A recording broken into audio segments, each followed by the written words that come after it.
The story began in a grass field where a man was walking. As he stepped on the ground, the grass and flowers withered, the surrounding trees died, and the man emanated menace and dark energy. His eyes glistened with killing intent as he clenched his fist and held a sword in the other hand, walking slowly toward the estate wall. One of the disciples above the wall noticed him and yelled to alert everyone. The disciple's voice shook with fear as he announced that it was Jin Gang, that the demon Jin Gang had appeared, and that they must inform the alliance leader at once. Then a voice echoed in everyone's mind, declaring that by the order of the martial alliance leader, from that moment, all members of the martial alliance were to launch a full assault on Jin Gang. The voice acknowledged that it knew full well this order meant their deaths, but someone must stop that demon, and they should offer their lives for the sake of the generations to come. As the voice ended, the disciple filled with resolve and pride yelled that they were at the command, that they should not fear death, all of them. As they yelled, filled with determination, thousands of disciples rushed forward toward Jin Gang,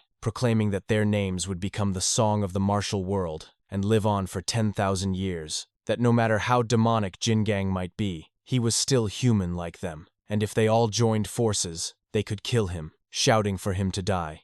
Jin Gang momentarily stopped. Then, in an instant, he opened his eyes, and a surge of demonic energy emerged toward him, killing hundreds of disciples. One of the surviving disciples, shocked, muttered that fighters of second rank and above, even supreme masters, were there, and yet they could not even get close. He added that worse still, for some reason, after killing, his internal energy seemed to have grown stronger. With one fell swoop, Jin Gang swung his blade effortlessly once, killing another 100 disciples. Inside the estate, the elders knelt down in front of the alliance leader, and one of them voiced a concern to the alliance leader, urging that they must order the disciples to retreat. According to the investigation unit, Jin Gang had made a pact with a demon, and not some lowly fiend, but a grade A demon dwelling in hell itself. By that pact, the souls of those Jin Gang killed became offerings, and in return, he gained the demon's power. The alliance leader only stood silently. The elder added that, in other words, the more of their disciples he killed, the stronger Jin Gang became.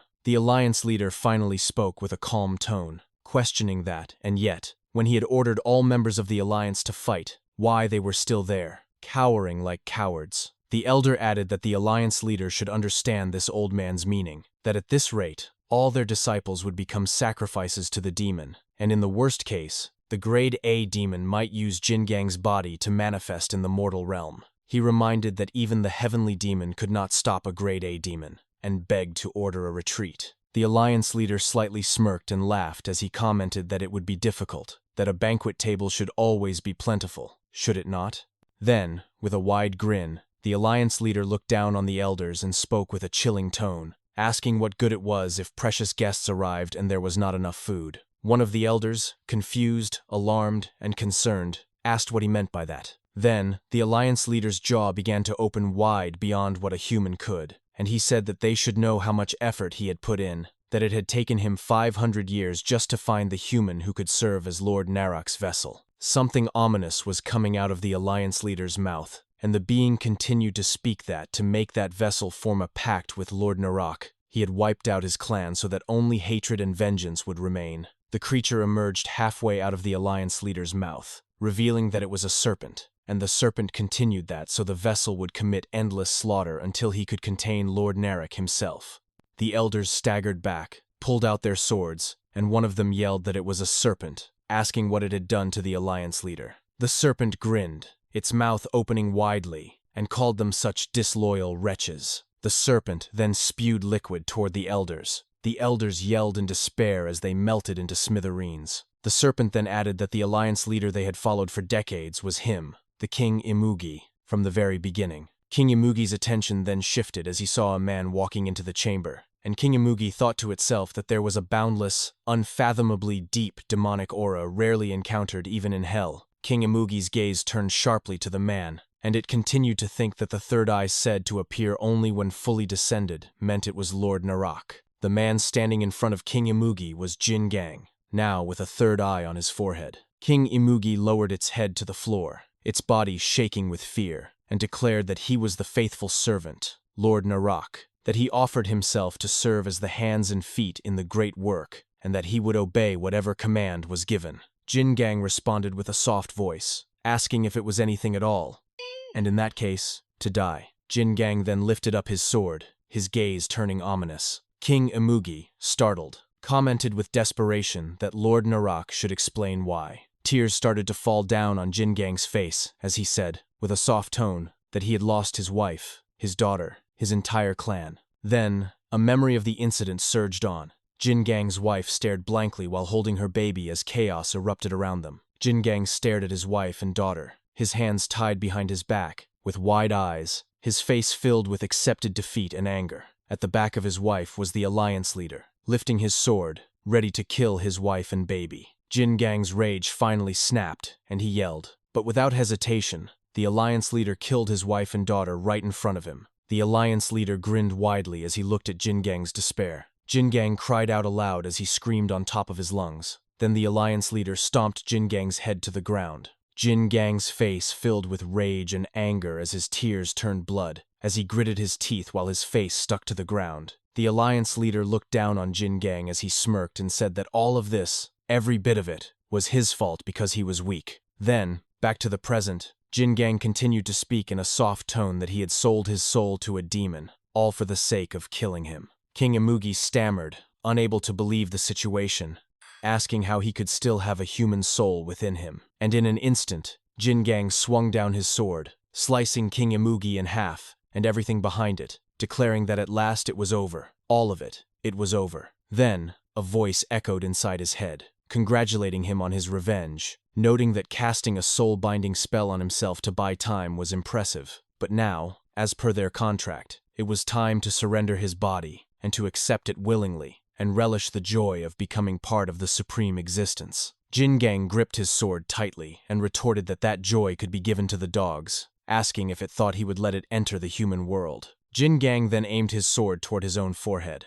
Lord Narak asked what he was doing, reminding that after all the killing he had done, he thought he would just pass peacefully into the afterlife, that he would suffer for eternity in hellfire. No, worse than that his soul could be annihilated by the king of hell, meaning he would become true nothingness. Jin Gang smirked slightly and responded that it was so, and that was the best thing he had heard all day. Then Jin Gang stabbed himself in the head. At that moment, a blue energy went out of Jin Gang's mouth. That energy turned into a ball like fire, as it spoke that he would choose self-annihilation, asking if he thought it would just let its hard-won vessel go like that, declaring that it would force him into reincarnation if it must, and it would find him again, hundreds, thousands of years if need be. As long as his soul existed, the contract remained in force. Then a man sweated as he slept. A sweet yet concerned voice called his name, Dojin. Dojin's eyes slowly opened. The girl touched Dojin's face gently and asked if he was okay, noting that he had been groaning and even sweating and wondering if he had had another nightmare. Dojin replied softly that lately he kept having similar dreams, and he guessed it was because he was tired. The girl stared at him for a moment and then asked if he really was going to quit. Right, referring to this job he was doing now, explaining that she did not want to see him get hurt or see him hurt someone else, and that the conversation cut off as Dojin's phone rang. Dojin sat up from the bed and answered the phone, saying, "Yes, boss, at Howling's place. Understood, he would head there now." The girl also sat up and asked if he was leaving at this hour. Dojin explained that something urgent had come up at work that he needed to take care of, and once this job was over, he was going to tell them he was quitting the gang, that he would not live as a Rakshasa anymore. Later, at the warehouse at the pier, a man in a suit lit up a cigarette and spoke that they had made the right call, that in times like these, a war was not the answer, that family members got hurt, the cops got involved, and that was not even all, that if they were unlucky, their face might end up all over social media. That was why he had made the suggestion to settle it with a game. It was the Taesong gang boss, Gu Taesong. A group of men in suits stood behind him. In front of Taesong, a man sitting also in a chair and also smoking a cigarette, with a bunch of men standing beside him. Then that man spoke that it was fine, that whoever lost the game gave up the control of the pier. The man was Ho Hyung gang boss, Choi Ho Hyung. He added that so they wanted to play that thug they called the Rakshasa or whatever, that their new recruit was pretty tough too. Gu Taesong remarked that it looked like they had lured a good kid into becoming a gangster, and asked Dojin if he thought he could handle it, noting that he looked pretty strong. Dojin replied that it did not matter. He was the Taesong gang enforcer, Hong Dojin. He added that no matter who the opponent was, Chatter began to echo in the crowd on the other group, questioning if that guy was the Rakshasa of Taeseong gang, noting that he was younger than expected, and that they had heard he sent 10 members to the hospital by himself. The new recruit grinned while in his fighting stance, and spoke that the Rakshasa of Taesong gang was what a joke, that gangsters sure love to brag. The new recruit then punched him in the face, and the new recruit added that at the end of the day, he was just some thug who got into dogfights, that he used to be a pro ranker. The new recruit then continued to punch Dojin, while Dojin just put his hands up, standing firm. The new recruit explained that if it were not for the debt, he would not even be there. The recruit continued with his barrage of punches toward Dojin, and he said that it figured, nothing special, shake the top and the bottom opens up. The recruit punched the side of Dojin, then after that the new recruit grabbed Dojin's head. Then immediately the new recruit performed a headlock on Dojin, and he said with a smirk on his face that it was over, that Rakshasa, my ass, ha, and to come by their gym sometime, that he would teach him from the basics. Then Dojin finally spoke, thanking him but explaining that he did not like gym floors, that mats smelled like feet, and they were pointlessly soft. Dojin then jumped and landed on his back toward the ground, making the recruit hit the ground. The new recruit groaned in pain. Then Dojin got back up, lifted his arm in the air while facing the new recruit. The new recruit thought, as he saw Dojin's action, that it was pounding. First guard. The recruit covered his face to avoid a head-on hit, but Dojin smashed his balls instead. The new recruit groaned in pain. Dojin then grabbed the new recruit's head and started smashing it to the concrete ground. Gu Taezong, watching it on the side, grinned and said, haha, looks like it was over. Choi Ho-hyung also commented that, damn it, what the hell was this? Hey, that so-called pro-ranker they brought got wrecked. One of the gang members explained, boss, maybe watch a bit longer. Choi Ho-hyung retorted that it was over, idiot, asking if they thought they shaved their heads for nothing, that in a real fight, forget full mount or whatever, if it looked like that, the fight was done. The new recruit finally got a grip and managed to strengthen himself to avoid his head getting smashed. He screamed at Dojin what that was, grabbing hair like girls. Then he thought to himself, damn it, what was this? That he could not do anything, that if he tried to pull back, he followed. If he tried to tackle, he pressed him down with his weight. The new recruit lost his composure. Dojin then smashed his head on the ground once more, then kneed him right on his face. Then the new recruit lay on the ground with his bloodied face, Dojin about to land a final blow. Then he remembered his girlfriend's words that she did not want to see him get hurt, or see him hurt someone else. But then, Dojin still continued and punched the recruit's head in the back toward the ground, declaring that it was over. On the side, Gu Taesong clapped with a smile and said, good work, Dojin. Then from now on, Taesong would handle the pier. Dojin, wiping the blood on his face, thought in his inner voice that it was over, that he would not hurt anyone anymore, that he would live a normal life. But then, a voice echoed inside his head. He was here. Jin Gang. Reincarnation. Dojin's eyes widened in surprise, confused. Then Choi Ho-hyung suddenly approached Dojin, asking over, what did he mean over? That this bastard was still breathing, that if he was a gangster, he fought until one died, that this was not some sport, trying to get off easy, that if he did not kill this guy, he could not have the pier.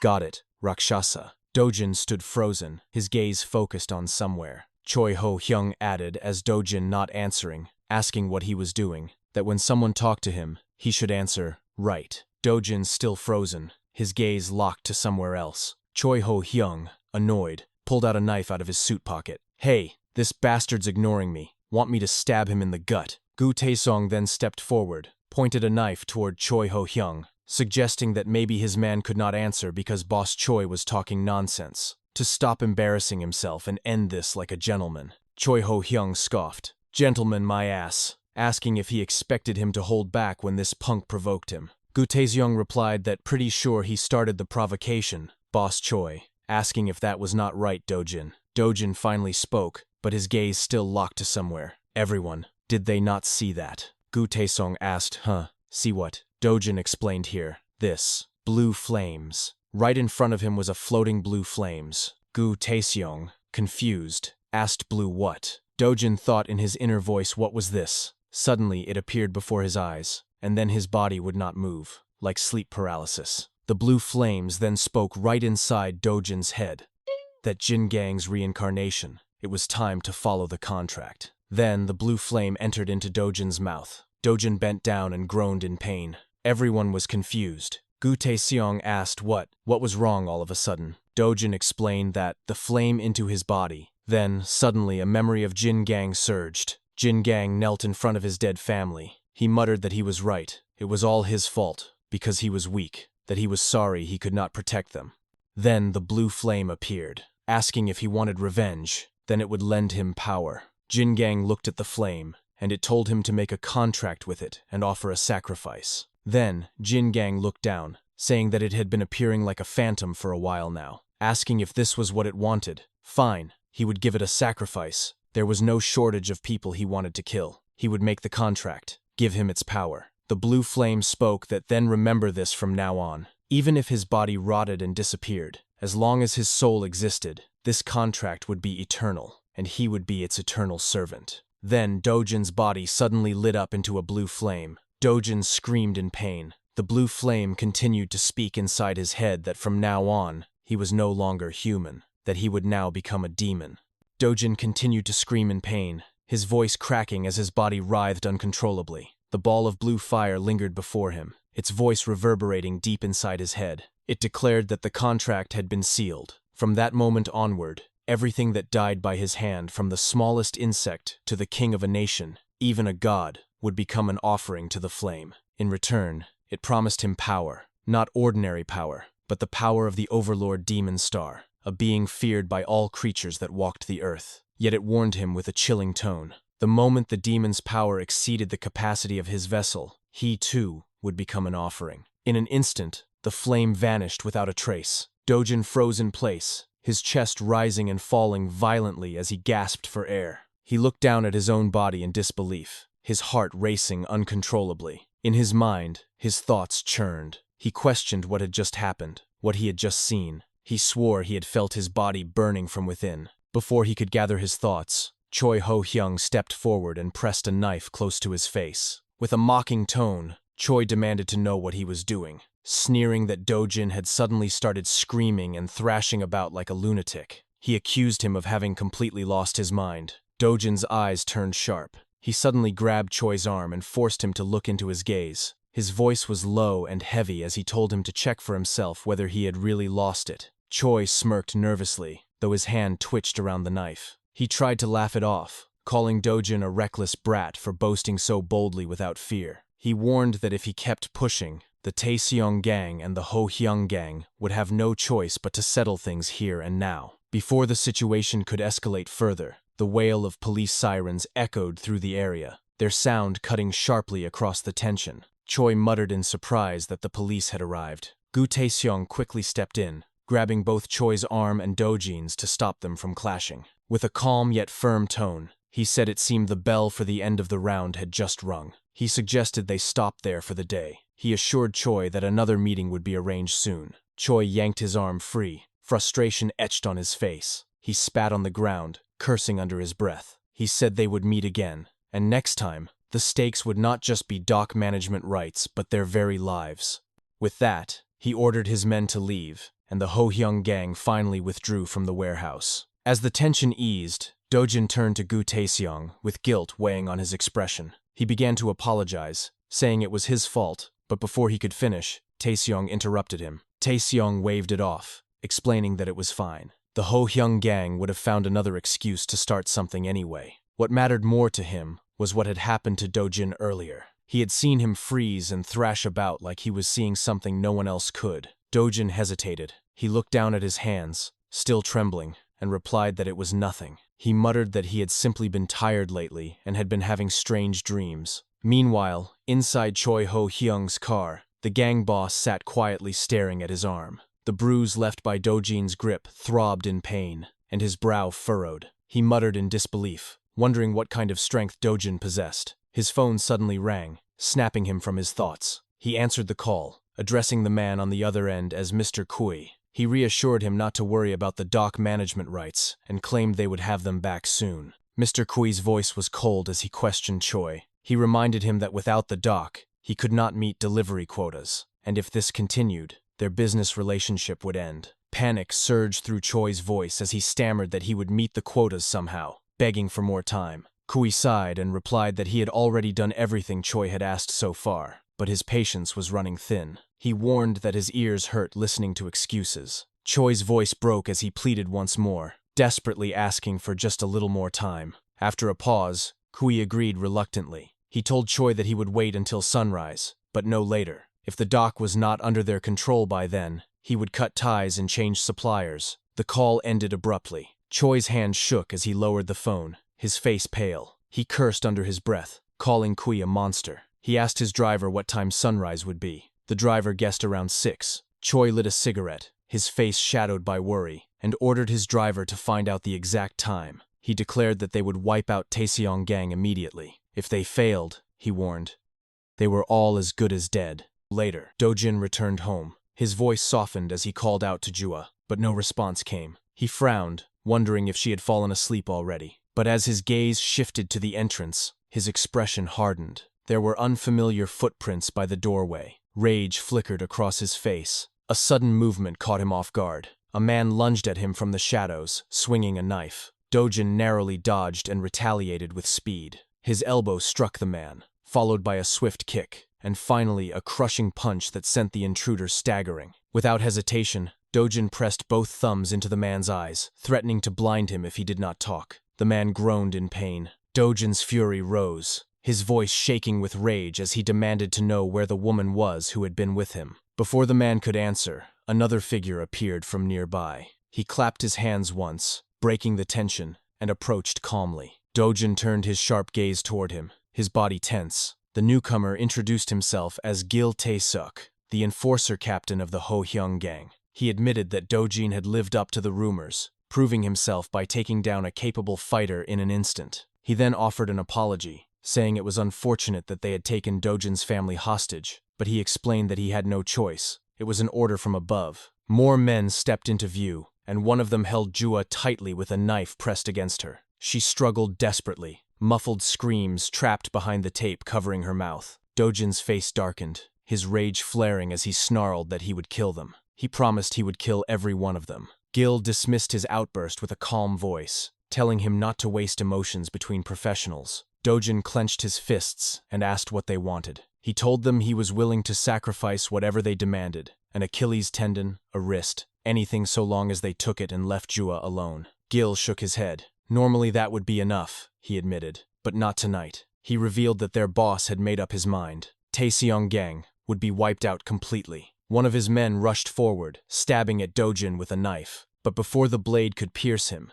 Dojin's hand shot out, gripping the knife with his bare palm and stopping it cold. His eyes locked on Gil with deadly intensity as he spoke. He said he understood, but demanded a promise in return, that the woman be spared. Gil agreed with a solemn nod. He promised that he would not kill her. Hua's eyes widened as she struggled harder in the grasp of her captor, tears streaming down her cheeks. Her muffled cries filled the room. Dojin's voice trembled as he apologized to her. He admitted he had already made her worry every day, and now he had forced her to see this. Inside his mind, his thoughts were heavy. He lamented that he had only wanted to live a normal life, but it seemed this was the end. He thought at least it was him, and not her. He let go of the knife, allowing it to pierce him. His body shuddered as blood spilled from his wounds. He told himself quietly that it was different from that dream, and for that, he was glad. Another wave of men surged forward, stabbing into his body and his neck. Blood sprayed as Dojin collapsed to his knees. Gil watched silently, then gave his orders. He told his men to leave the cleanup to the cleaners and to join the boss immediately. They had to finish everything before sunrise. The man holding Jua asked what they should do with her. Gil's tone was cold as he replied. He told them to take her with them, explaining that they could not leave a witness.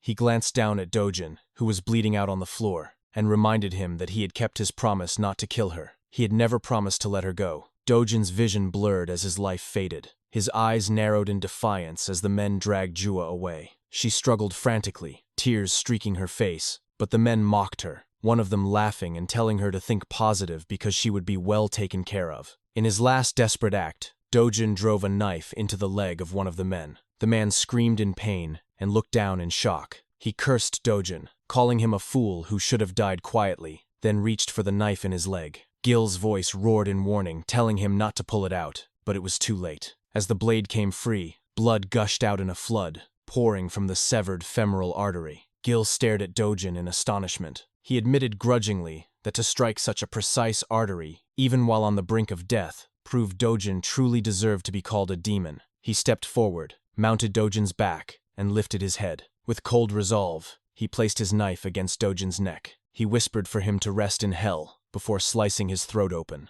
He rose calmly afterward, telling his men to move quickly since they had wasted too much time. As they departed, one of the men hesitated and asked about their comrade who had been stabbed. Gil replied flatly that with the femoral artery cut, he would be dead in under 2 minutes anyway. He ordered them to let the cleaners handle him as well. The rival gang finally left, their footsteps echoing into silence. Dojin lay on the floor, blood pooling beneath him, his life slipping away. In his fading consciousness, a voice whispered softly to him, calling him a good boy.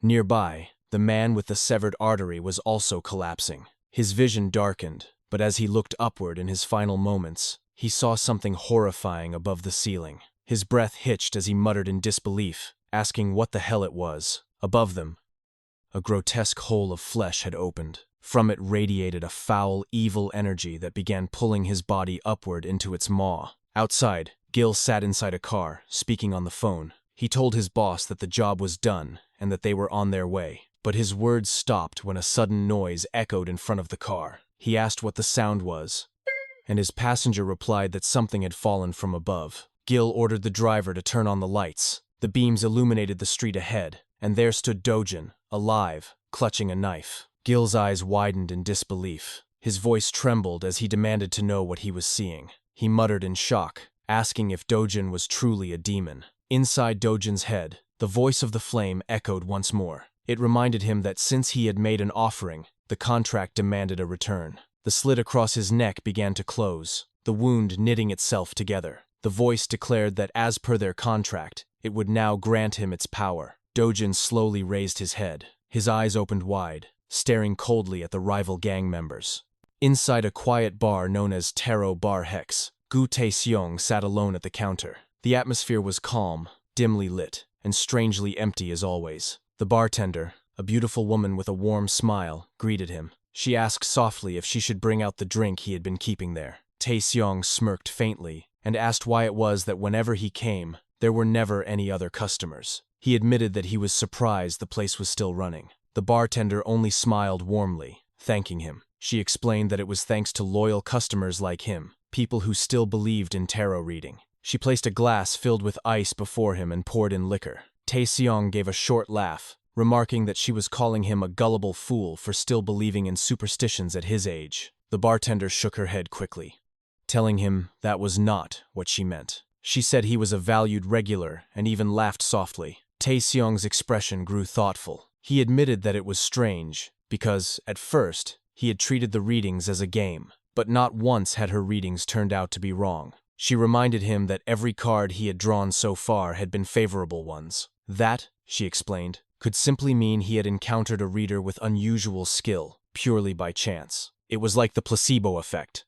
Tae-seong chuckled dryly. He told her she was blaming it on the reading itself, and remarked that with that kind of attitude, it was no wonder she did not have customers. She smiled faintly and pulled out her deck of tarot cards. She told him that fortune-telling was only meaningful if it was done for fun. She spread the cards across the counter and asked if he would like to draw one since it had been a while. He raised his brow, repeating her words about for fun, but he reached out anyway. He selected 3 cards and pushed them forward. The bartender looked down at the spread, her expression stiffening. Tae-seong noticed and asked why she was making such a face. She slowly turned the cards over and explained. The first card represented the past. It meant victory. The second card represented the present. It meant he had been winning all along, and right now he was in a state of fulfillment. The last card represented the future. It meant change. She explained that because of his past victories, he would experience a great change in the future. Tae-seong gave a slight scoff and said the word change did not sound very serious.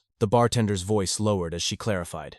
The card had 2 possible interpretations: change or ruin. His expression sharpened immediately, but the bartender quickly added that since they were only doing it for fun, he should not take it too seriously. The air shifted suddenly. From behind Tae-seong, footsteps echoed. A group of men entered the bar and closed in on him. One of them shouted his name. Tae-seong slowly turned his gaze. It was the Ho Hyung gang, with Choi Ho-hyung standing at the center. Choi mocked him, saying he was drinking comfortably without a care, unaware that today was his death day. Gil Taeseok smirked faintly from behind him, commenting on how diligent Taeseong seemed to be, as if he were working overtime. Choi sneered and said the smug bastard was still putting on an act even at the end. He then roared the order to his men. They rushed forward with weapons in hand. Taeseong moved instantly. He grabbed his glass of liquor and hurled it into one man's face, shattering it. He swung his elbow hard into another, disarmed him, and snatched the knife. Without hesitation, he slashed it across a man's throat.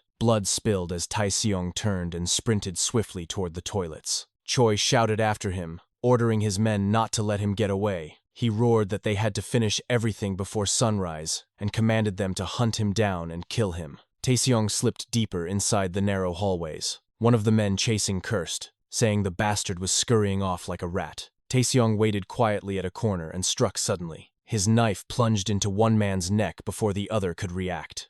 The second man screamed as Taeseong's blade cut across his throat. His voice carried coldly across the hallway as he spoke toward Choi in the back. He reminded him that as a blade man himself, Choi should know what this situation meant. Choi's face twisted with rage as he cursed him and muttered about the dreaded right-hand corner. Still hidden, Taeseong spoke again, his tone chilling. He explained that every swordsman hated such a position. In a tight right-hand corner, the attacker's right arm was obstructed by the wall, while the defender could swing his blade freely. There was only one way around it, he continued. You sent in a stronger left-handed fighter than the defender. His voice dropped, mocking. And as it happened, Choi Ho-hyung was a lefty. There was no need to waste loyal underlings. Taeseong peeked from the corner with a cold expression and called out to him. He invited Choi to step in. Meanwhile, outside Dojin's apartment, the men in a parked car stared in shock. Dojin was standing in front of them, alive. Gil Taeseok barked an order to the driver to run him over.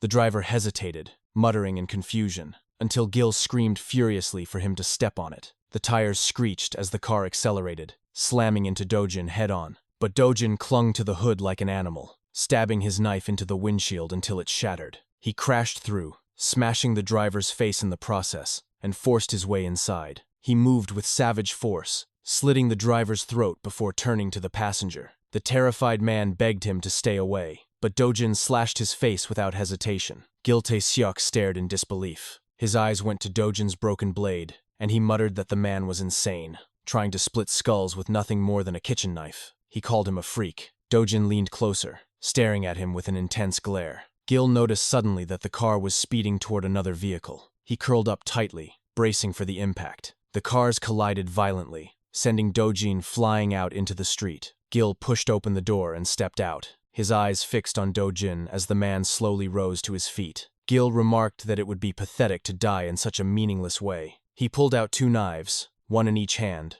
and told Dojin to come at him. Dojin wasted no time and charged. He swung his broken knife, but Gil ducked, dodging the blow. Despite the chaos, Gil analyzed him carefully. In his thoughts, he noted that Dojin's movements were wide and unrestrained. If he had lost all reason, then perhaps there was still a chance to take him down. Gil found an opening and thrust his knife toward Dojin's side, but Dojin spun around, his elbow smashing into Gil's face with crushing force. Gil flew back against the side of the car, cornered with nowhere to escape. Dojin lifted his broken knife, his gaze cold, and brought it down. Gil caught it with his arm, blocking the blade. Gil thought quickly, spotting another opening. He muttered inwardly that Dojin's left side was exposed. He aimed for Dojin's neck, but before his knife could land, Dojin stabbed his hand with the broken blade and dragged it across his arm, tearing it open. Gil groaned but managed to block before it reached his shoulder with his other knife. Horror flashed through his thoughts. He realized the blade had switched hands. He could have sworn it had been in Dojin's right hand. From the start, it had all been a setup. Dojin released his broken knife, grabbed Gil's left hand with both of his own, and forced Gil to stab himself in the chest. Dojin's voice trembled as he demanded to know what had happened to Jua. Gil coughed blood, his face pale. He gave a faint grin and asked if Dojin meant the woman. He admitted that he had offered her as a sacrifice. Dojin's eyes widened with fury as he asked what he meant by sacrifice. Gil spat blood and sneered. He told Dojin not to play dumb. He said Dojin had returned to life even after having his throat slit, just like that other bastard, the one who had ordered them to bring sacrifices. The sun began to rise as Dojin's expression darkened with uncontrollable rage at his words. Gil's voice broke as he cursed that demon bastard. Back at Taro Bar Hex, two Ho-Hyung gang members stood guard outside, chatting idly. One of them asked if they should go inside since it was taking too long to deal with Tae-seong. The other told him their orders were to guard the entrance, nothing more. He reminded him that over 10 men had gone in already. There was nothing to worry about. A man walked casually toward the entrance. The guards stepped forward. One of them ordered him to stop, saying the bar was closed and that he should go elsewhere. The man insisted that he had to go in, explaining that he had an appointment. The guard repeated himself more sharply, telling him the place was closed. The other guard muttered that they should just send him away and not start any trouble. But then the first guard suddenly groaned in pain, clutching his throat. His partner turned in alarm, asking what was wrong. In horror, he watched as a small tree sprouted from the man's throat, growing rapidly until it burst outward, impaling and killing him instantly. The surviving guard's eyes widened, his mouth trembling as he muttered in disbelief. The stranger stood calmly, clutching a strange orb in his hand. With a faint smile, he told them again that he had an appointment. He reminded them that they had agreed to meet at sunrise. Inside the dim hall of Taro Bar Hex, one of the Ho-Hyung gang members approached cautiously. His hands trembled as he inched toward the corner where Gu Tae-seong was hiding. Nervously, he swung his knife around the corner, only to freeze when he realized there was no one there. Tae-seong had anticipated the attack. He had ducked low, moving swiftly. In a calm tone, he remarked that Choi must have sent him, noting with cold pity that he was left-handed. Tae-seong called him a poor bastard. He stabbed the man in the side and, raising his voice so that Choi could hear, he asked how long Choi planned to keep sending underlings. He warned him that it would never end like this and told him not to be afraid. He demanded that Choi come face him directly. Choi Ho-Hyung's face twisted with annoyance. Just then, another gang member stepped forward and told him he had brought it. Choi looked back, his eyes narrowing, and ordered him to pour it. The man uncapped a container and began spilling gasoline down the hallway. From his corner, Tae-seong muttered quietly to himself that he could smell oil. Choi's grin widened as he held up a lighter, letting the flame flicker between his fingers. He mocked Tae-seong, telling him to keep hiding like a rat, because he would roast him alive. But then, an eerie sound interrupted the moment. A soft voice began to hum a strange, cheerful tune. The lyrics echoed eerily in the silence. The round sun has risen. Get up from your seat. Let's brush our upper teeth. Let's brush our lower teeth. Choi turned, his jaw dropping as he saw a man slowly approaching. His voice cracked as he stammered the name Kui in disbelief, unable to comprehend how he had appeared here. Kui smiled pleasantly, holding a flower in his hands. He reminded Choi that they had made a promise, tilting his head with an unsettling grin. He said they had agreed to meet when the sun came up. Panic surged through Choi as he flicked the lighter desperately, trying to spark a flame. His voice shook as he muttered that it was almost done, that once they took over the pier, the quota Kui had mentioned would be met. Kui handed him the flower with a gentle smile and told him he had worked hard, that it was time for him to retire. Choi's hands trembled as he looked closely. His blood froze. It was not a flower at all, but a severed head, with flowers sprouting grotesquely from its mouth. Meanwhile, Dojin repeated Gil Tae-seok's words in disbelief. He asked aloud about the demon and accused Gil of screwing with him. Gil, his voice weak, told him not to pretend ignorance. He said Dojin really did not know what he was. He called him the predator of mankind, a demon that fed on human flesh and souls. Gil's body suddenly trembled violently. He groaned in agony as a tree slowly began to sprout from the wound in his chest. His screams filled the air as the tree tore through him. He muttered with fading breath that years ago, a bastard had approached him with a deal. If he delivered humans, the man had promised, he would be allowed to live. Dojin stood frozen, wide-eyed, horrified as he watched Gil's body being impaled by the tree. Gil kept speaking weakly, saying that he had been forced to secretly feed those cursed seeds to the members of his crew. But their boss had agreed to it anyway, like an idiot, when it had been obvious it would end this way. With the last of his strength, Gil said that if Dojin wanted to meet him, he should go to Gu Tae-seong, who would make him the same offer. His body then crumbled into dust as he transformed completely into a fully grown tree. Back inside the bar, Kui's smile never faltered as he turned Choi Ho-Hyung and his men into trees as well. He spoke warmly, telling Choi not to take it personally. On the day they had first met, Choi probably would have died anyway. Kui said he should be grateful, because he had lived 5 years longer thanks to him. Then, Kui's gaze shifted toward Tae-seong. He said now that he had seen off his predecessor, it was time to talk business with his new partner. Taeseong stood frozen, eyes wide with disbelief. He asked in a hoarse voice what Kui really was. Kui approached slowly, his tone casual. He listed names: devil, evil spirit, demon, yao, yokai, Rakshasa. Every country, he explained, had its own word for beings like him. In this country, they usually called him a demon. He told Taeseong not to be nervous and said he was only here to propose a deal. Taeseong, still in shock, repeated the word deal. Kui confirmed it. He said he would introduce Taeseong to his partners in North Korea and China. All Taeseong had to do was use the pier he controlled to take in illegal immigrants. Taeseong was surprised by the offer. He admitted it was more reasonable than he had expected. He had thought Kui would ask him to sell his soul. Kui shook his head and explained that they had their own circumstances. They could not simply eat humans recklessly. Partners like Taeseong were valuable. He extended his hand for a shake, smiling as he offered more details. Taeseong could keep all the profits for the Taeseong gang, and in return, Kui would choose 10 of the healthiest immigrants each week to be sent to him. Taeseong looked down at the outstretched hand and asked calmly, what would happen if he could not meet the quota or refused? Would he end up like Mr. Choi? Kui grinned, confirming it with a casual tone. He added that Taeseong would live longer than Choi had, since he was far more capable and smart.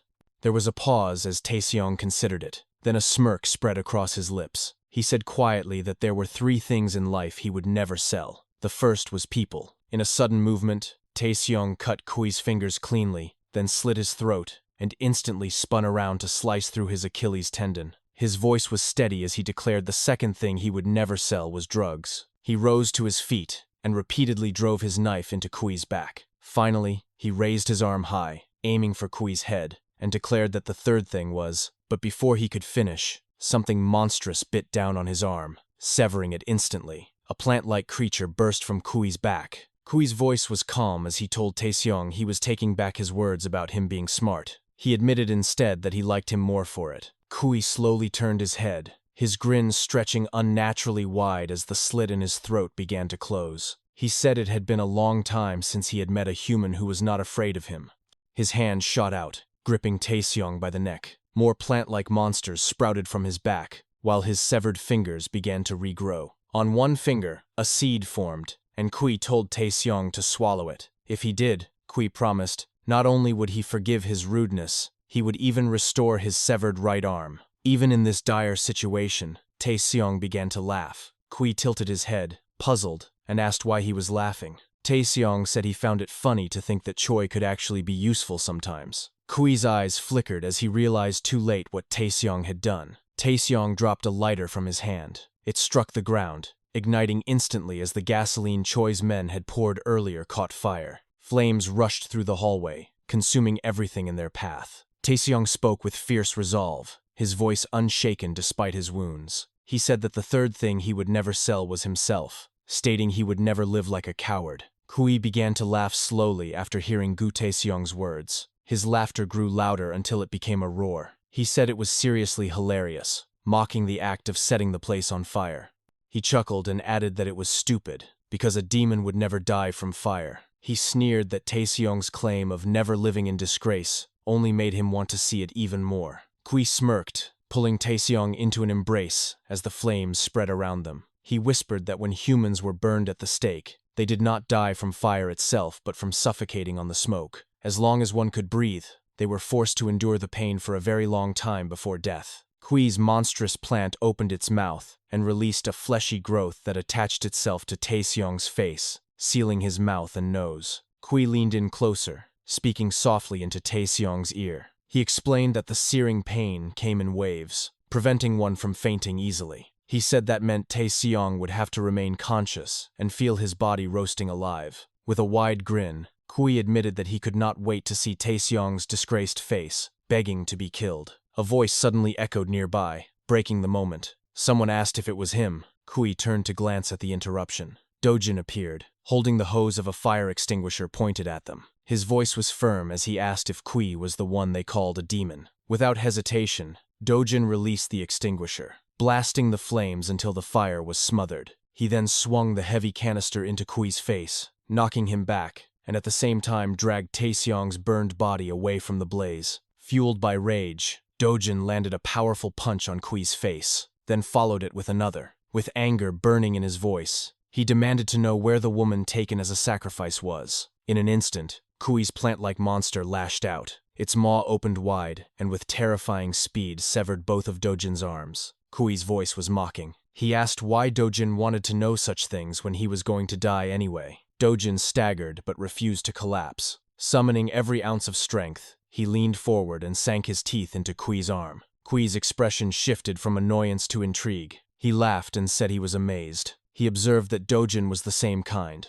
a demon, but weaker, barely above rank 5. He asked if Dojin had actually tried to steal his sacrifice. He said this was why demons of the current age were hopeless, so weakened they could not even tell if their opponent was strong or weak. He told Dojin not to live, shamefully, and to simply die. The plant monster opened its mouth again, preparing to attack. But then, a muffled sound came from Kui's pocket. His eyes widened in surprise as he pulled out a small bead. Blue energy seeped out from it. Kui's voice dropped as he recognized it. He muttered that it was resonating. Inside, his thoughts raced. If the bead was resonating, it meant something nearby was connected to hell. His grin widened with excitement as he said aloud that in 300 years this had never once happened. He lifted his arm high and slammed his fist into Dojin's head, sending him crashing down unconscious. Kui then decided to spare him. He admitted that Dojin had a more solid backing than he had expected. He said he could not figure out why someone from hell would bother dealing with a weak little demon like him,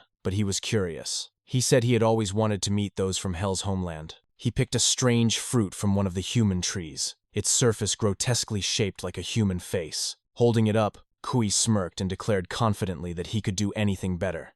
He raised the fruit to his lips and bit into it, chewing slowly. Looking toward the unseen presence he believed was watching, he said that if they were interested, they could call him any time.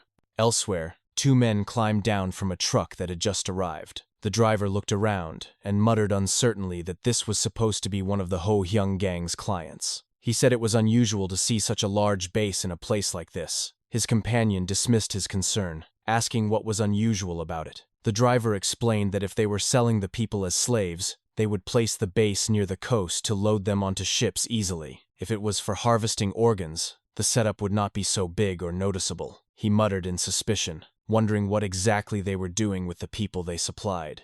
The other man lit a cigarette and told him not to worry about it, reminding him that their job was only to follow orders. They pulled open the back of the truck. Inside, several people sat gagged and tied, fear etched on their faces. One of the men barked at them to get out quickly, saying they were busy and would not tolerate resistance. At the corner of the truck sat Yua. She appeared lifeless, her blank expression fixed on the floor. The driver grabbed her by the hair, yanking her head up, and pressed a knife to her. He shouted for her to get out, calling her a bastard. Her empty stare made him falter. He thought she looked completely broken, her mind already gone. He muttered to himself, wondering what these bastards had done to her. His thoughts turned inward as he revealed to himself that he was not truly a gangster but an undercover cop. His memory flashed back to the day he had been recruited. He had been in uniform, sitting stiffly in an office. Across from him sat Chief Jang Seong-cheol. The chief had asked if he was the second highest graduate of the academy that year. He confirmed it proudly. The chief explained that the top graduate drew too much attention, but second place was perfect for an assignment like this. He had then asked the young officer if he wanted to become a hero for the sake of the country.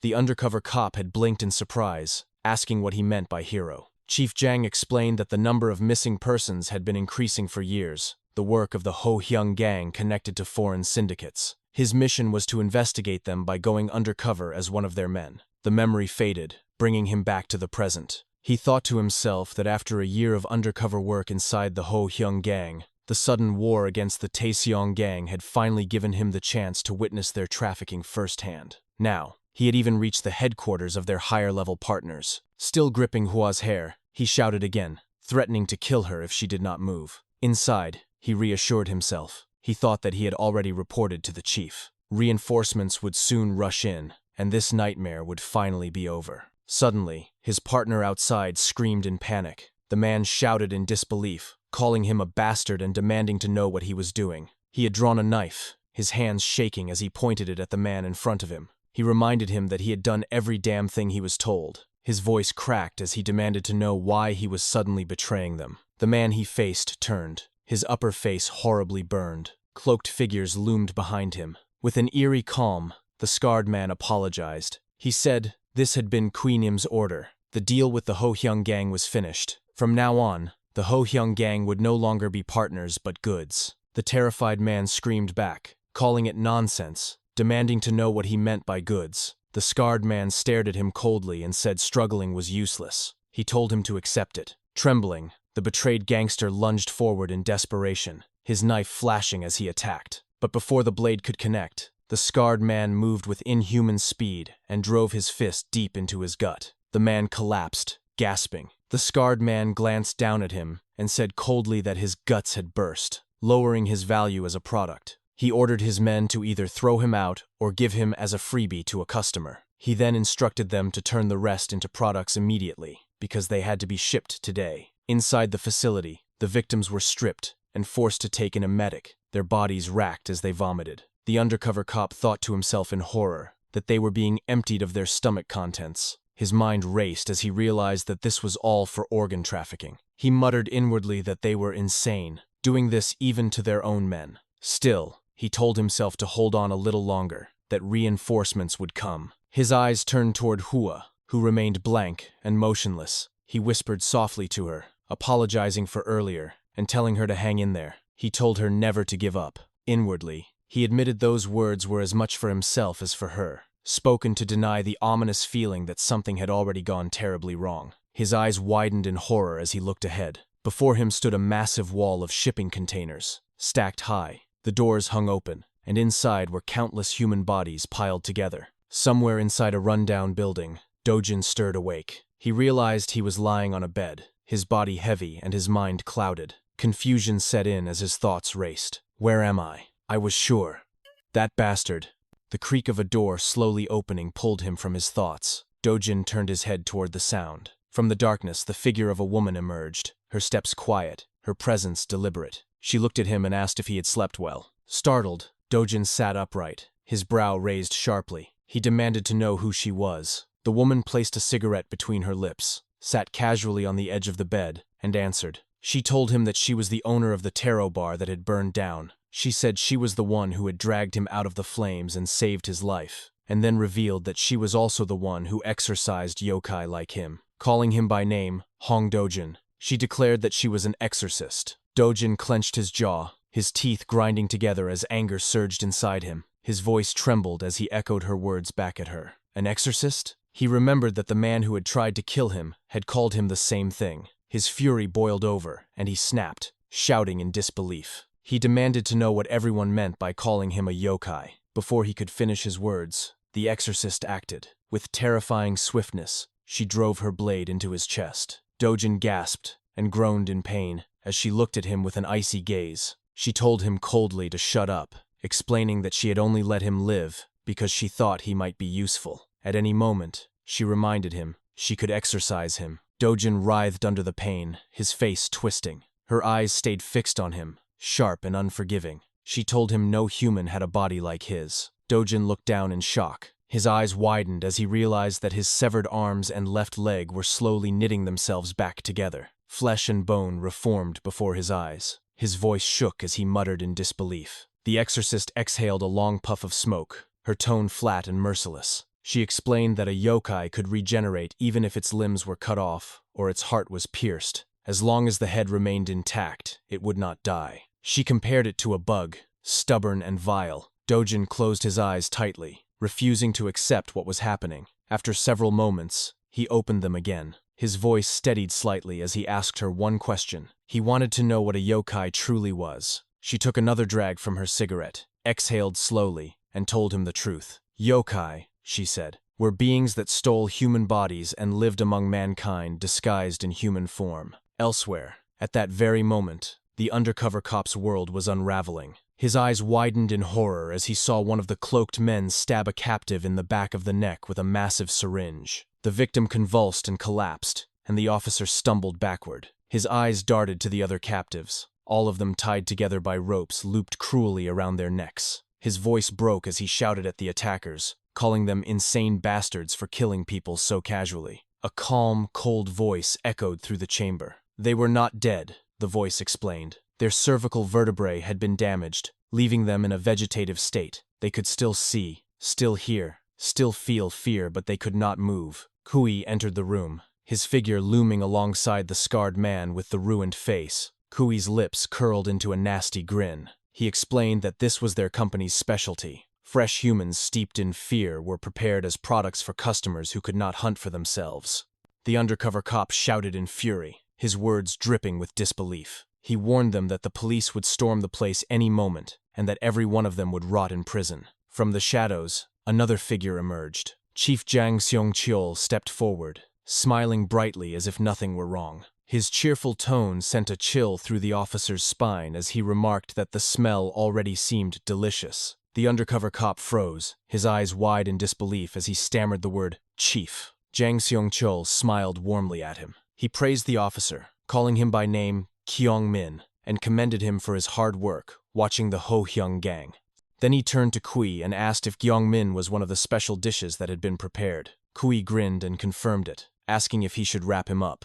The chief shook his head and declined. He said he would eat here, then began stripping off his clothes, his voice casual as he declared he was very hungry. Kyung-min's voice shook as he whispered his superior's title, begging to understand what he was doing. The chief stepped closer, his hands gripping Kyung-min's shoulders firmly. He explained calmly that he had a meeting in 2 hours, and no time to change clothes. He told him to stay still. Then, his face split open, grotesquely peeling apart like a blooming flower made of flesh. His voice deepened with a chilling laugh as he told Kyung-min that his fear had the sweetest scent. Kyung-min's entire life flashed before his eyes as terror consumed him. He screamed as the chief clamped his monstrous flower-like head around his skull and devoured him alive. Behind them, Kui turned to the scarred man, addressing him by name. He asked Gyu Rang where the other special dish was. The scarred man turned toward Jua, pointing her out. She stood motionless, her body frozen in shock as she watched Kyung-min being eaten alive. After finishing his meal, the chief's gaze shifted toward Jua,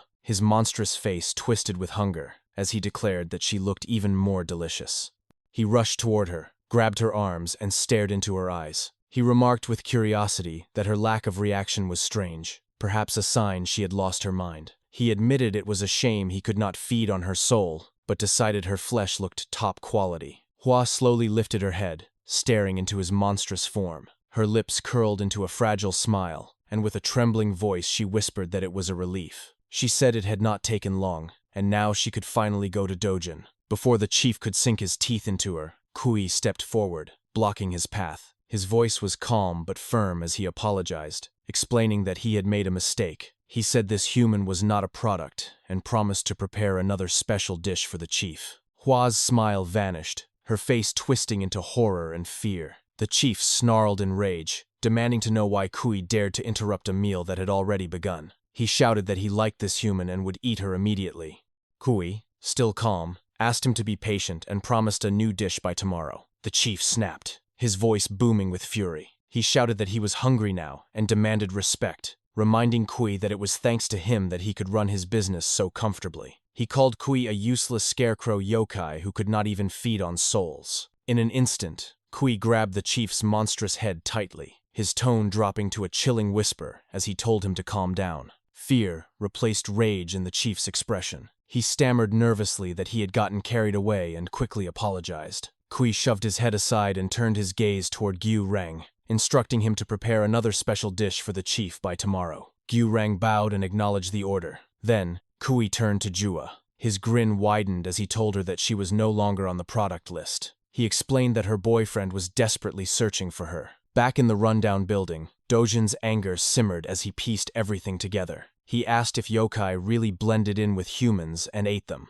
The exorcist confirmed it. She explained that many crimes, murder, kidnapping, robbery, and assault, were not only the work of men, but of spirits feeding on humans. She walked to the curtain divider beside them and gripped it. She admitted that at first, they had not thought it was him. They had believed Gu Tae-sung, his boss, might be the spirit. With a swift pull, she yanked the curtain aside. Behind it, Gu Tae-sung lay bound in bandages, hooked up to oxygen, his body burnt and broken. The exorcist told Dojin he was nothing more than an ordinary villain, a run-of-the-mill scumbag. Dojin's eyes widened, his chest tightening. Memories surged back. He remembered walking with Tae-sung late at night years ago. Tae-sung had asked how long Dojin planned to continue this life. Dojin had answered firmly that they had promised to see it through together until the end. Tae-sung had smiled faintly, telling him it had already been 5 years. He said Dojin did not have to follow him forever. Confused, Dojin had asked why,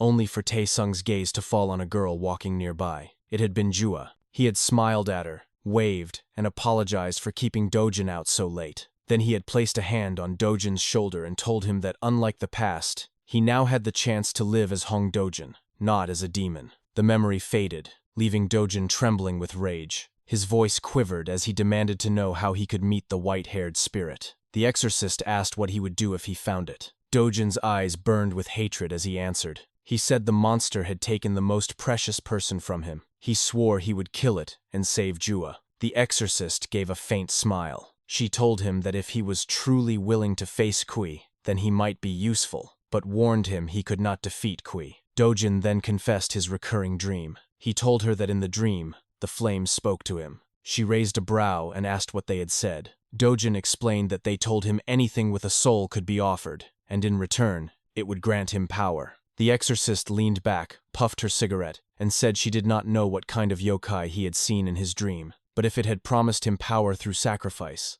then perhaps it was worth listening. She suggested they make a deal. She offered him a list of villains suspected of being yokai. His task was to kill them. If they were yokai, she could exorcise them, and he would gain power. If they were human, then the world would still be rid of its trash. Dojin agreed but pressed her. He asked if there would be enough to give him the strength he needed to kill Kui. She smirked and told him not to worry. There were more than enough villains in the world. Later, as his wounds nearly finished regenerating, Dojin looked at his hand and muttered bitterly that it was a convenient body. The exorcist added that as long as his head remained intact, he could regenerate. Dojin asked if that meant he only needed to crush their heads. She smirked and told him he caught on quickly, but reminded him of something important.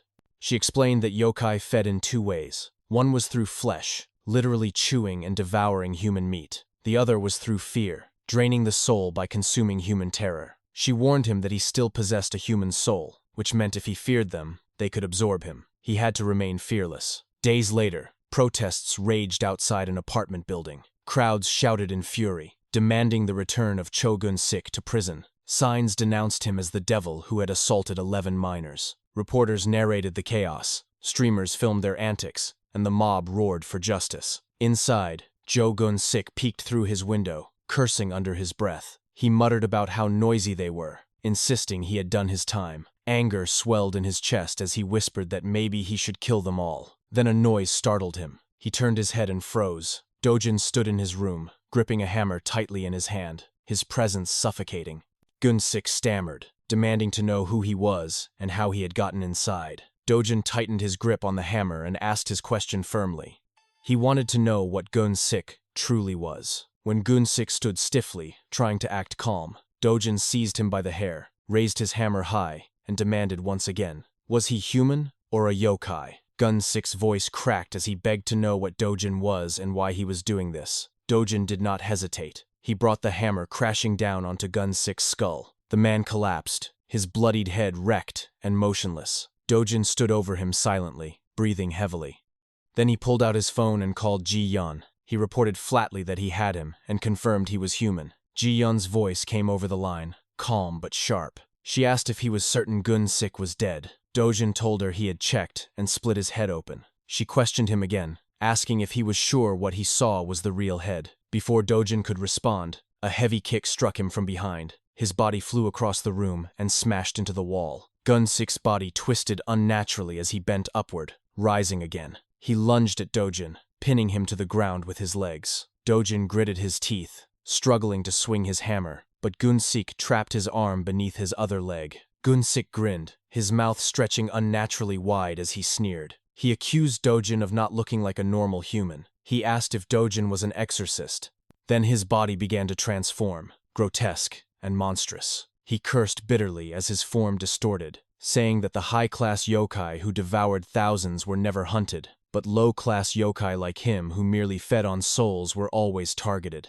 He declared that there was no way he would lose to a rookie who could not even find his real head. Dojin's eyes widened with anger and disgust. Gun-sik laughed as he noticed Dojin frozen beneath him. He mocked him, asking if he was paralyzed by fear after seeing his true form. His body warped completely into the shape of a spider, his many legs looming above Dojin. He lowered his face and stared directly into his prey's eyes. He said he had grown sick of holding back and now he would tear Dojin to shreds, making an example out of him. Before he could act, Dojin snatched a shard of broken glass from the ground and rammed it into one of Gun-sik's eyes. The yokai screamed in pain and staggered backward. Seizing the chance, Dojin broke free and raised his hammer. He snarled that Gun-sik talked too much and asked if this head was the real one. Then he smashed it with brutal force. Gun-sik groaned, his voice shaking with rage. He accused Dojin of being a mere human and shouted that he had no right to harm him. Enraged, he lifted one of his massive spider legs and brought it crashing down. Dojin dodged swiftly, his eyes narrowing as he countered. He told Gun-sik that despite his terrifying appearance and brute strength, he had never truly fought before. Dojin swung again, hammering his head. Gun-sik howled and retaliated, wrapping his many legs tightly around Dojin's body. He squeezed, pinning him down, and screamed that he would break his back. With a bloodied grin, he mocked him, asking what he would do without his hammer. Dojin's eyes burned with fury. He lifted his head and slammed it forward, headbutting Gun-sik with raw force. He spat his words into the monster's face, telling him he had once been curious what kind of beings yokai were. But now he saw the truth. They were nothing more than thugs who terrified and shook down the weak. Gun-sik writhed on the ground, groaning in pain, fear creeping into his voice as he demanded to know what Dojin truly was. Dojin smirked darkly as Ji-yun's words echoed in his mind. She had warned him that yokai could absorb the souls of humans through fear, and that he must never fear them. Dojin let out a laugh. His voice deepened as he muttered that he had nothing left to fear, especially not toward the monsters who had taken everything from him. His grip on the hammer tightened as his laughter grew. Then he lifted it high, his words ringing with finality. From now on, he declared, the ones who should be afraid were not him. With a savage grin, he brought the hammer down and smashed Gun-sik's head. Later that evening, police officers arrived at Joe Gun-sik's apartment. They banged loudly on the door, their voices firm as they called out his name. They informed him that electronic device tampering had been confirmed and ordered him to open the door immediately. If he did not comply, they warned, they would force their way inside. When there was no response, the officers pushed the door open. They stormed in angrily, scolding him as they stepped into the apartment. They shouted that the ankle monitor was not a toy and demanded to know if he thought cutting it would prevent him from being caught. One of them muttered with frustration that it had not even been long since his release. But then their voices faltered, their eyes widened, horror creeping across their faces as they froze. One of the officers gagged in the corner while another stumbled back, choking out broken words. What they saw was too grotesque to process. One of them shouted into the radio, screaming the word murder over and over, calling for backup. On the floor, Joe Gun-sik's lifeless body lay broken. His corpse was mangled, his head and vital areas bearing the marks of brutal mutilation. The following day, the news carried the report. The anchor stated that Joe Gun-sik, the man who had previously shocked the nation with his crimes, had been found dead in his home just 1 week after being released from prison. The report explained that he had already gone into cardiac arrest by the time he was discovered, his body sustaining severe damage to his head and vital organs. Police suspected it to be a revenge killing and announced that an investigation was underway. In a quiet hospital room, Ji-yun sat on a chair, her eyes fixed on her phone as the news played, the glow of the screen lighting her face. Dojin sat across from her,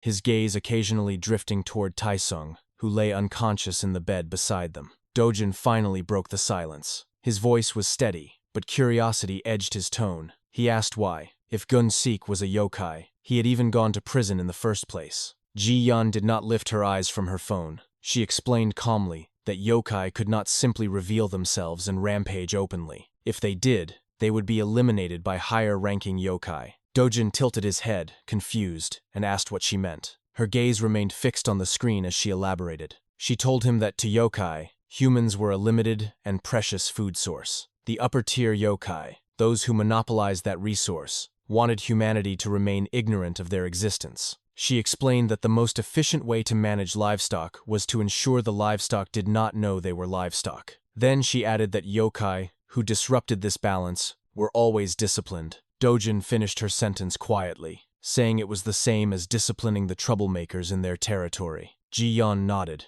She confirmed his thought and explained that Chogun-sik had been nothing more than a half-rate street punk.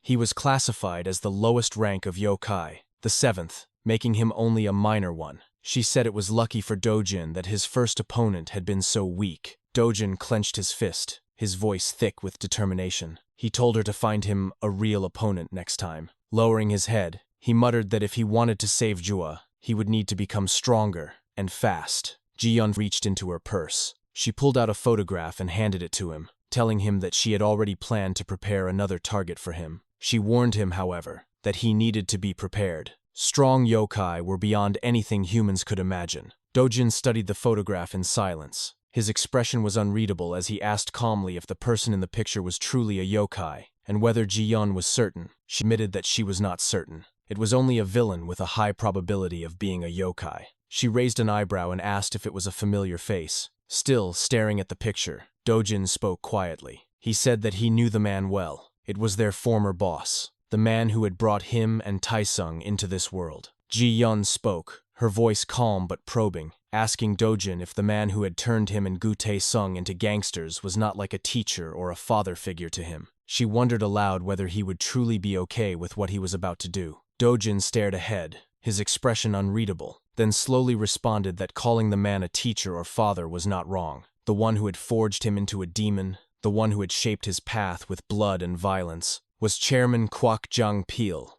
As Dojin spoke the name, a memory surged into his mind 15 years earlier, in a narrow, rain-slicked alley. He and Taesung were fighting a group of thugs. Dojin landed a heavy punch on one thug's face, sending him staggering back with a grunt. But before he could react, another thug swung a steel pole at his head, knocking him to the ground. Taesung turned, kicked the attacker in the back of the head with brutal precision, and screamed at Dojin to get up, warning that he would be trampled if he stayed down. Another thug then kicked Taesung, sending him crashing to the pavement. Dojin struggled to his feet, shouting Taesung's name. More thugs arrived, their leader in the center scoffing at the scene. He called them a pain, questioning why children would interfere in adult business, sneering that kids who hadn't even dried the blood behind their ears should stick to studying. Taesung, still on the ground, shouted back that they had forced orphanage children to sell drugs. How could they live with themselves? The thug responded coldly, asking what was wrong with making parentless brats sell a little dope.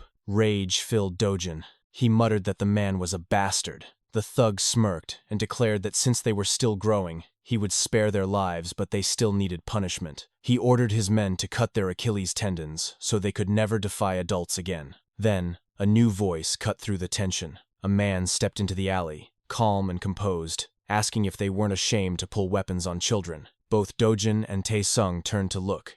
The man smirked. It was Kwak Jang-pil. He addressed them by name: Gu Taesung, Hong Do-jin, the recent alley bosses of the neighborhood. Taesung, still on the ground, warned him to leave if he didn't want to get hurt. Kwak Jang-pil only smiled. He removed his outer coat and then his watch, placing it carefully aside. He told the thugs that getting older made one want to meddle in other people's business. The thugs were confused. Kwak Jang-pil stared at them and said, "Come at me, or shall I go first?" Before they could react, he lunged forward, jabbing one thug in the eye. The man screamed in agony as Kwak Jang-pil grabbed his collar and slammed him into the concrete. As he fought, he began teaching, his voice steady despite the violence. He told Dojin and Taesung to listen. When facing multiple opponents, never look at enemies one by one. See the whole group as one enemy. Collapse the weakest part of the pack first.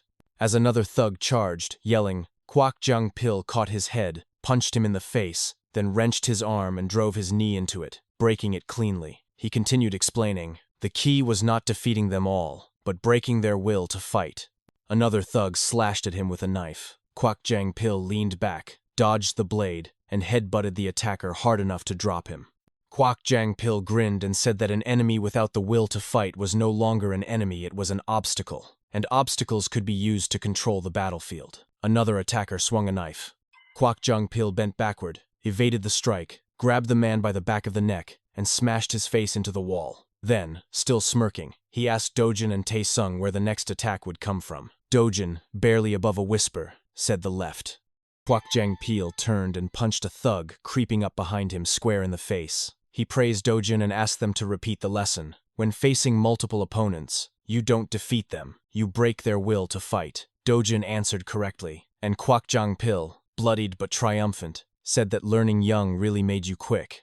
He picked up a knife from the ground and approached the leader who had been giving orders. The man, terrified, begged for mercy, promising never to touch the children again. Kwak Jang-pil smiled and said he would spare him, but punishment was still necessary. In one swift motion, he sliced off the man's left ear. The thug screamed in agony. Kwak Jang-pil looked down and repeated the man's own words. "So you can never defy adults again." Then, he turned to Dojin and Taesung and asked if they had eaten. When they didn't respond, he grinned and said, "Come on, Uncle will buy you something delicious." That night, the three sat together in a small restaurant. Food spread before them. Kwak Jang-pil urged them to eat, offering to order more if they were still hungry. Taesung, grateful but cautious, thanked him but asked why he had helped them and what he wanted in return. Kwak Jang-pil replied that they were in similar situations. He, too, was empty-handed. He had spent 20 years in prison for his organization, only to return and find everything gone. His gang, his friends, even the woman he loved. So he decided to gather men who had nothing left but their courage, men like them, and climb to the top together. Over time, Kwak Jang-pil taught them everything: how to fight, how to use knives, how to think, how to kill. They followed his orders, climbed the ranks, and earned fear. People began calling Dojin a demon. One night, after a brutal fight, Dojin broke an opponent's arm with a single elbow strike after stopping a knife attack. In the distance, Kwak Jang-pil clapped as he approached with Taesung. He declared the cleanup complete, praised them, and inspected the duffel bag of drugs they had seized. He knelt before the defeated man and smirks. He tells Jeongmin that his business isn't just this much. He asked where the rest was. Jeongmin refused to talk, saying he'd die either way. Kwak Jang-pil grinned, complimented his intelligence, then offered a deal. He would sell Jeongmin's wife and daughter to a quiet island with fresh air. Jeongmin screamed that his family had nothing to do with it, and threatened retaliation before Kwak Jang-pil snapped one of his fingers. The man howled in pain. Kwak Jang-pil scolded him for calling an adult a bastard, calling it rude. From behind, Dojin's voice broke the silence.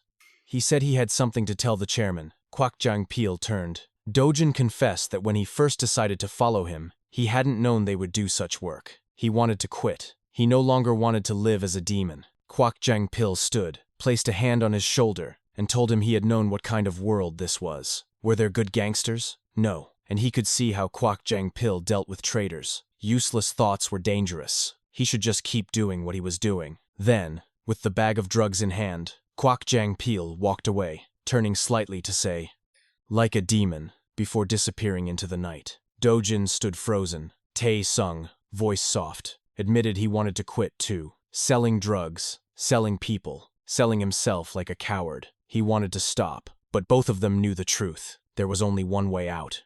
Sometime later, Dojin stood gasping for air, blood dripping from a wound on his head. Before him, Kwak Jang-pil sat on the ground, covered in blood, laughing faintly. He said Dojin had been raised well. He used to be unable to control his bladder, and now he had stabbed his own mentor in the back. Dojin and Taesung stood over the severely wounded Kwak Jang-pil. Taesung, also drenched in blood, said that if the chairman hadn't expected this, that was his own fault.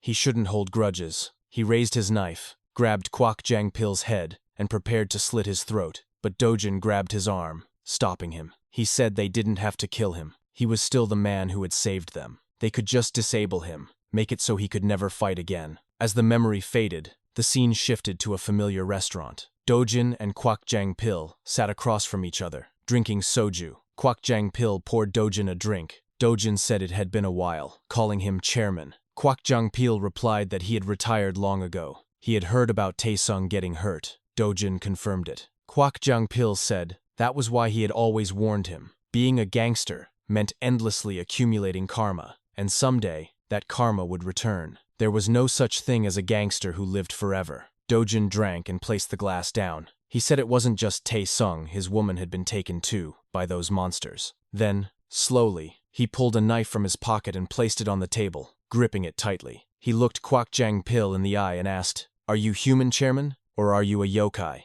Kwak Jang-pil laughed softly. He asked what nonsense that was a yokai. Dojin pointed out that when Kwak Jang-pil walked in, he wasn't limping, despite the fact that he and Taesung had crippled him 5 years ago. Kwak Jang-pil acknowledged it had been 5 years. He said he had fed, sheltered and trained a couple of street puppies, and they had bitten their owner. Dojin looked at him with pity. Kwok Jang-pil downed a shot and said he was disappointed not only had Dojin retired him, but now he mocked him with yokai talk. He had told him hundreds of times, even on that day 5 years ago, never fall into pity when facing an enemy. He slammed Dojin's head on the table, pinning Dojin's head to the ground with brutal force. Dojin glared back, his face twisted with rage. Kwok Jang-pil, amused, said, yes. Now that's Hong Dojin." Dojin broke free, grabbed Kwok Jang-pil, and charged forward, crashing through the restaurant's glass window. They fell through to the second floor below. But in mid-air, Kwok Jang-pil locked in a guillotine choke, forcing Dojin's head to hit the ground first. He maintained the hold, his eyes widening as he felt Dojin's inhuman strength surging beneath him.